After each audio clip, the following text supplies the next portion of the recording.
What's going on, everyone? It is a Crypto back at it with another Season 3 of Smite build, and today, and if you haven't told already, we are doing the god ANUBIS. ANUBIS is used in the mid lane role, and yeah, let's jump right into this. So as always, we are going to be going over his passive, and how to level his abilities, what his abilities do, and then the build. So his passive pretty much just steals physical and magical protections, as you can see, and it can steal up to 21 of both physical and magical, and also on top of that, he has 30% CC reduction or crowd core reduction already built in to his skits. So pretty much if he is stunned or rooted, that is reduced by 30%. And then for his abilities, the first one you're going to level up is Year 1. Year 1, as you can see here, is a pretty big cone. This does the most damage compared to Year 3.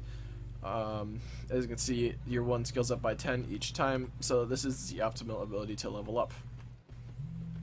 And then obviously after that, you're going to be going into Year 3. Year 3, as you can see here, is a circle. It stands still, and it slows the enemies inside of it, and also damages them by 25, and then that scales up as well. So far we're going to level up Year 1, and then Year 3, and then Year 2 is his skill shot. His 2 is a wrap.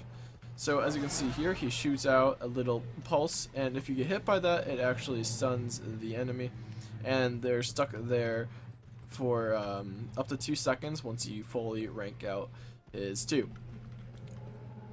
And then his ult. His ult, as you can see here, he goes up, he's immobile, and then he shoots in a straight line. His ult is pretty damn crazy. It's one of the more high damaging ults in the game. But the reason why ANUBIS is not used in, let's say, like the meta right now, is because he's very immobile and very easy to lock down. If you miss your 2, which is your skill shot, then you're pretty much SOL, and you have really no way of running away from the enemies.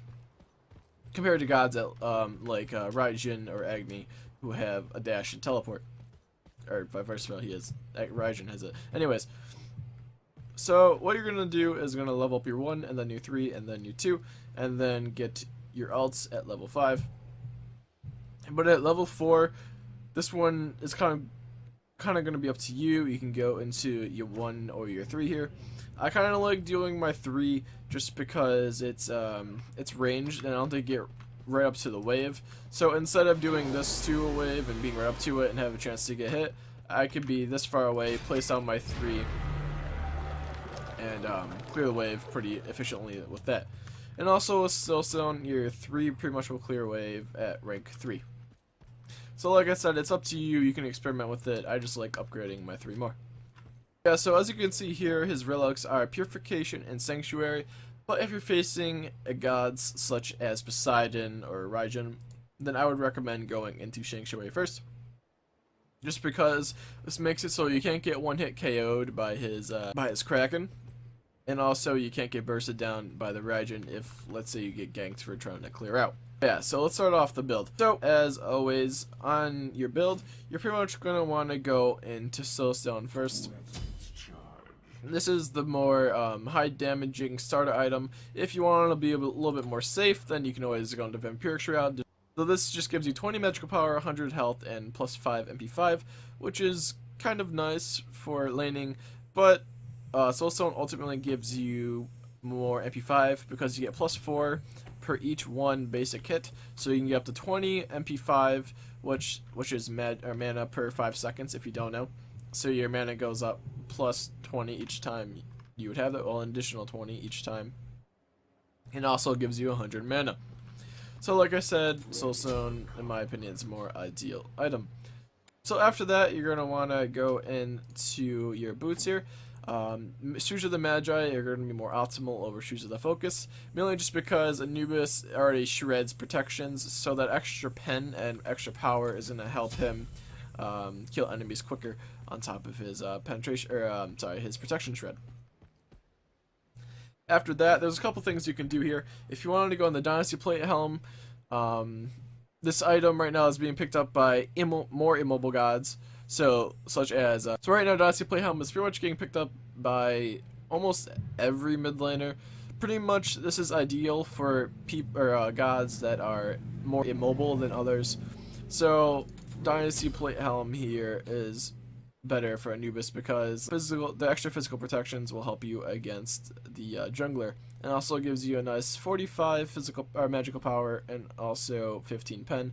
So in total, we're already gonna have 25 pen between the first two items on top of his 21 protection steal. So after that, you're gonna want to go into an item called Pythagorean's Peace. So Pythagorean's Peace recently got buffed, and it is very good in my opinion. They added 15 magical powers, so we were at 45 and now we're up to 60.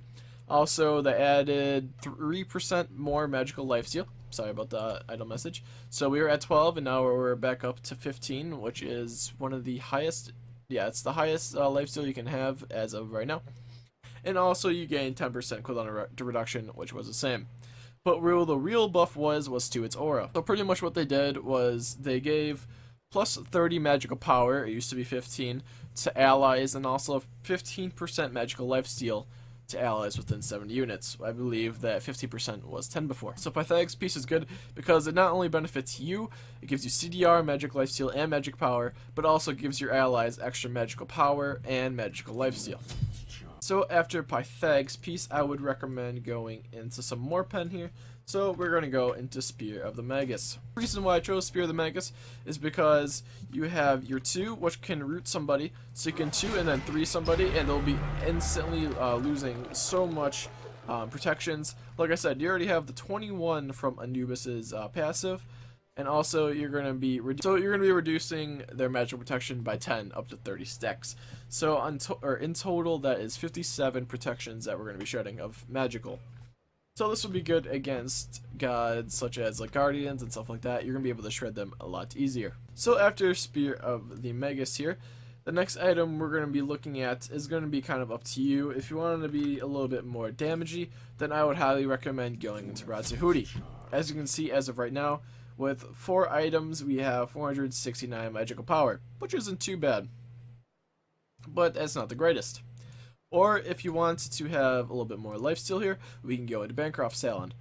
Bancroft's Talon makes it so whenever you're at 25% health, you gain an extra 100 power. So on top of the 100 power that's giving you, it gives you an extra 100. So you're going to be roughly around 500 at Bancroft's when you're around the 25% mark, which is probably about right around here on Anubis. So like I said, it's up to you. And then for your last item, if you do it this way, your last item then will obviously be Rod of Suhudi here. And you'll end up with around 569 magic power, which isn't bad because Anubis shreds protections, so it doesn't have to be up in the 800s. Pretty much you can go into Rod of Suhudi after Spear of the Magus. I wish I could move that. That'd be pretty cool. But and then we would be going into Bancroft's Talon. And then finally, for the last part of this build, I'm going to be selling Dynasty Plate Helm here. Since Dynasty Plate Helm is more of an early game item, you really don't need it as much. And then to replace Dynasty Plate Helm, I would recommend going into Chronos Pendant. That's been it, guys. If you guys liked the video, make sure you guys drop a like, comment on which god you guys want me to do next, and hit that subscribe button to stay up to date on my build videos. Well, that's been it, guys. Have a great day. Peace.